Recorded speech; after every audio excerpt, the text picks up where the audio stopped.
DIG Koya Praveen press meet పెట్టి మీ పోస్టుల్ని ఉదాహరిస్తూ మీ పోస్టుల్లో బూతుల గురించి చెప్తూ ఇండియా కాబట్టి సరిపోయింది, ఇదే అరబ్ కంట్రీస్ అయితే మిమ్మల్ని రాళ్లతో కొట్టి చంపేవాడు అని చెప్పి ఓ పోలీస్ అధికారి చెప్పారు కదా. అదే నేను ఏమంటానంటే ఆయన పర్సెప్షన్ ఆయనది, నేను కాదనట్లేదు. ఆయన ఏ వేలో చూశాడు అనేది ఆయన ఇష్టం. అది అంటే ఒక ప్రభుత్వానికి తొత్తుగా పనిచేయాలనుకున్నప్పుడు అదే విధమైన మాటలు వస్తాయి. నేనేమి కసబ్బును కాదు, నేనేమి దావుదును ఇది కాదు, నన్ను రాళ్ళతో కొట్టి చంపడం ఏంది. ఇప్పుడు నేను చేసింది తప్పే అబ్బా, నేనేం శుద్ధపోసనని నేను చెప్పట్లేదు, చాలా తప్పులు నేను కూడా చేసింటా. కానీ మీరు చెప్పినట్లు శర్మిలమ్మ గారిని కానీ సునీతమ్మ గారిని కానీ నేను ఆ విధమైన పద్ధతిలో నేను చేయలేదు. దానికి సంబంధించిన ఎవిడెన్స్ మీకు చెప్తున్నాను, ఏం జరిగిందనేది మీకు చెప్పాను, క్రైమ్ నెంబర్ ఉంది, అన్నీ ఉన్నాయి, ఈ రోజు కూడా ఇన్వెస్టిగేషన్ మీరు చేయించుకోండి పర్సనల్గా అని చెప్పాను. తర్వాత వాళ్ళు ఏం చేయలేదు కదా, చేయించుకోవట్లేదు కదా, తర్వాత చేయించుకోమని చెప్పి నేను అడుగుతున్నా, చేయలేదు. అప్పుడు నిజాలు బయటకు వస్తాయి కదా. పోనీ ఆ రోజు నా కోసం ఏమైనా పనిచేసిన పోలీసు ఆఫీసర్లు ఈ రోజు కూడా ఉన్నారు కదా డ్యూటీల్లో. ఆ రోజు నేను కంప్లైంట్ ఇచ్చిన పోలీసులు ఆఫీసర్లు, వాళ్ళు ఇన్వెస్టిగేషన్ చేసిన వాళ్ళు ఈ రోజు కూడా డ్యూటీల్లో ఉన్నారు కదా. వాళ్ళని విచారించండి, ఎవడు తప్పు చేసినాడో బయటకు వస్తుంది. పోనీ ఈయన రాళ్ళతో కొట్టి చంపుతాడో లేదంటే ఊరు చేపిస్తాడో ఇంకోటి చేపియడో ఏదో చేపి మనం. ఈ మధ్యకాలంలో ఒక ఫోటో చూసాను నేను. ముఖ్యమంత్రి చంద్రబాబు నాయుడు గారు ఒక వ్యక్తికి కేక్ తినిపిస్తూ ఉన్నాడు. ఓకే, ఆ వ్యక్తి గురించి నేను చెప్తా. ఎవరు ఆ వ్యక్తి? అందరూ మీరు చూసిన కిరా కార్పి అనే ఒక వ్యక్తి ఉంటాడు. Okay okay.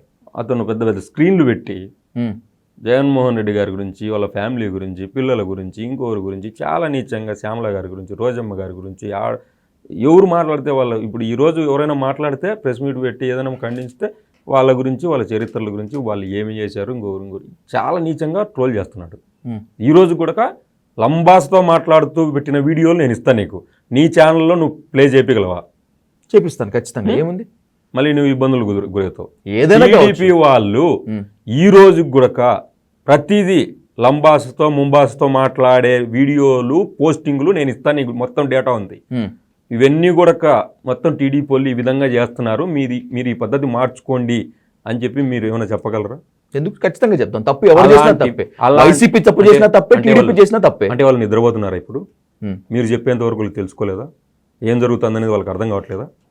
ఎవరేం మాట్లాడుతున్నారు? సీమరాజే కావచ్చు, ఇంకోరు కావచ్చు, ఎంత దారుణంగా మాట్లాడుతున్నారు. పేర్ని నాని గారి ఫ్యామిలీ గురించి మాట్లాడారు మొన్న, ఈ మధ్య రీసెంట్గా పేర్ని నాని గారి భార్య గురించి మాట్లాడారు. అంటే వాళ్ళకైనా భార్యలు ఉండేది, మాకైనా భార్య, వాళ్ళకు లేరా, మాకు లేరా, వాళ్ళకు లేరా? మాట్లాడేది ఎంతసేపు?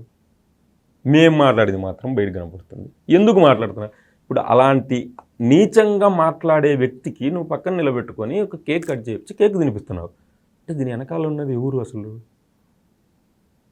ఏం జరుగుతుంది అసలు? మీరు ఈ విధంగా ప్రోత్సహిస్తున్నారా? తిట్టమని మాట్లాడుతున్నారా? తిట్టమని మీరే చెప్తున్నారా అని మేము అనుకోవాల్సిందే కదా. అప్పుడు ఖచ్చితంగా అందరూ అదే ఆలోచిస్తారు కదా. తప్పు కదా ఇది.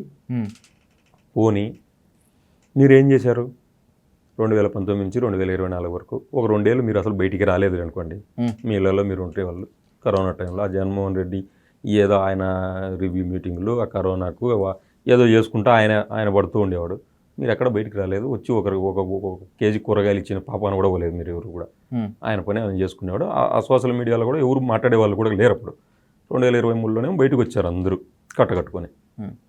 వచ్చి ఎవరు మగవాళ్ళు మాట్లాడేవాళ్ళు కదా అసలు. టీడీపీ జనసేన నుంచి, జనసేనలో ఉన్న అంత ఇంత మగవాళ్ళు మాట్లాడేవాళ్ళు. టీడీపీలో ఎవరు మగవాళ్ళే మాట్లాడేవాళ్ళు కాదు. ఎందుకు మాట్లాడలేదు అసలు? ఎవరు మాట్లాడరు అసలు. మొత్తం ఒక పెయిడ్ బ్యాచ్ను, ₹7 బ్యాచ్ను మొత్తం తీసుకొని వచ్చి ఆడవాళ్ళని అందరితో మాట్లాడించేవాళ్ళు.